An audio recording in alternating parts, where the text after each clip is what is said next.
Shalom dan selamat pagi jemaat Tuhan. Bersyukur di hari ini kita boleh menikmati hari baru yang Tuhan sediakan. Untuk membaca dan merenungkan firman Tuhan, mari kita berdoa. Terpujilah Engkau ya Allah untuk setiap hari baru yang Tuhan nyatakan bagi kami. Untuk melewati dan menjalani hari ini, kami akan membaca dan merenungkan firman-Mu. Kuasa Roh Kudus-Mu yang menuntun kami semua, sehingga boleh memahami firman-Mu untuk kami lakukan. Di dalam nama Tuhan Yesus kami berdoa. Amin. Markus pasal 4 ayat 30 sampai 34. Markus pasal 4 ayat 30 sampai 34 menjadi bacaan kita pada hari ini. Firman Tuhan. Katanya lagi, dengan apa hendak kita membandingkan kerajaan Allah itu, atau dengan perumpamaan manakah hendaknya kita menggambarkannya? Hal kerajaan itu seumpama biji sesawi yang ditaburkan di tanah.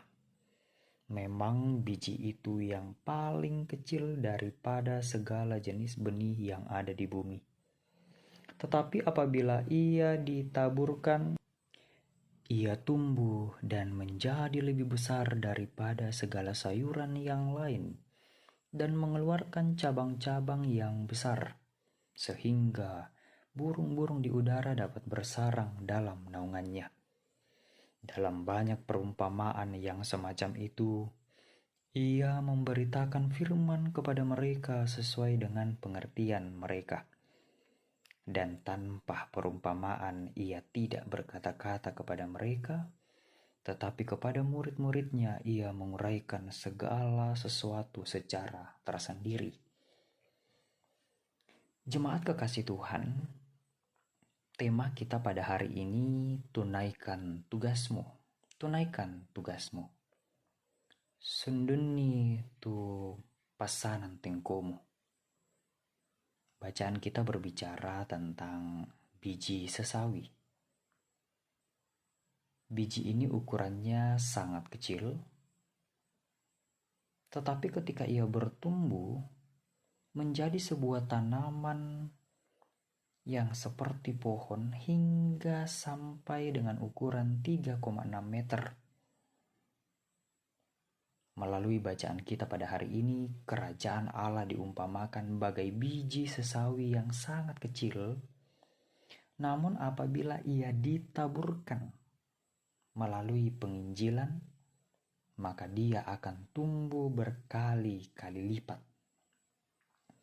Perumpamaan ini menggambarkan kerajaan Allah sebagai kerajaan kasih karunia yang melingkupi segenap orang yang telah ditebus dalam Kristus. Semakin bertambah-tambah orang yang percaya karena menyaksikan kehidupan orang beriman yang menggambarkan kebenaran Injil.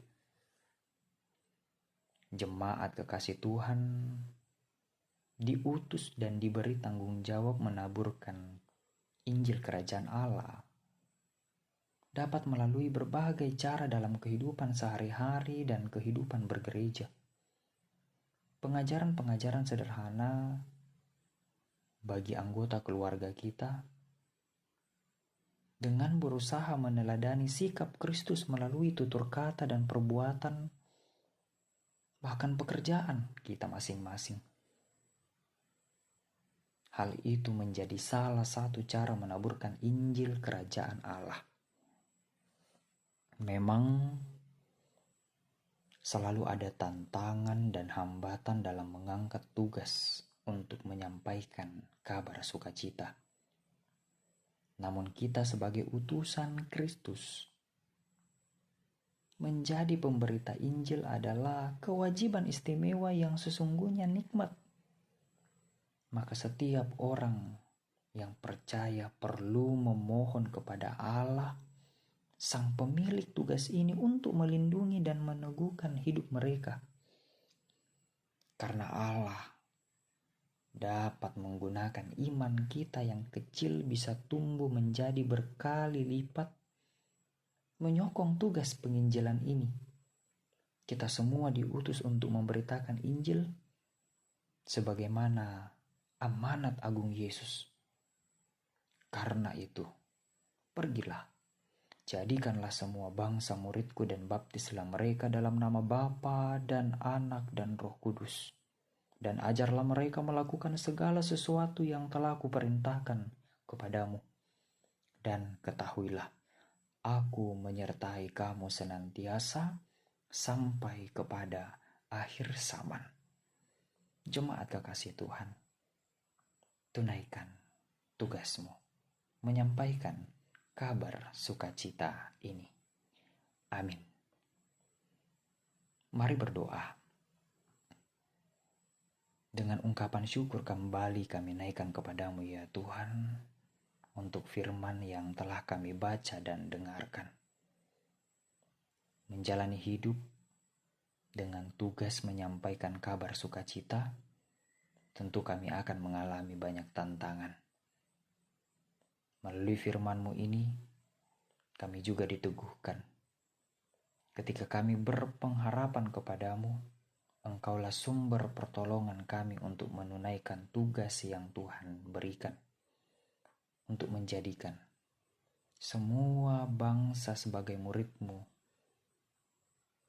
dan menunaikan tugas untuk membawa mereka dibaptis dalam nama Bapa, Anak, dan Roh Kudus.